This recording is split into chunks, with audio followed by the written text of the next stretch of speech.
stepping on the metal.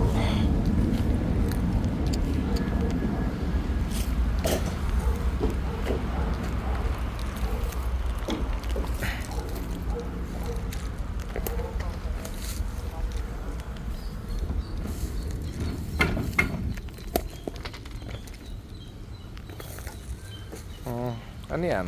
Forma po. Ha? Forma. Okay. Sige. So, Sinulit na namin pa. tama yan. So, tama yan, L shape.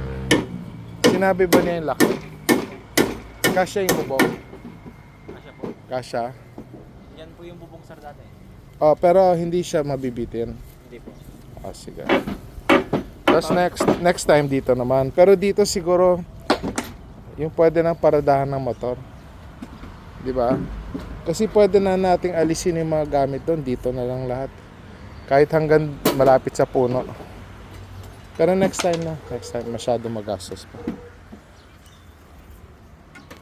So, 'di ba? Makakaluwag tayo. Makakaluwag na doon. Or pwede dito yung sampayan. Hindi, pero nandun yung washing machine.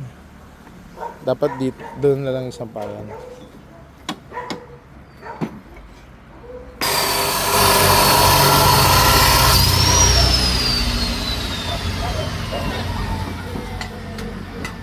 Sige, Mark, pasok mo na.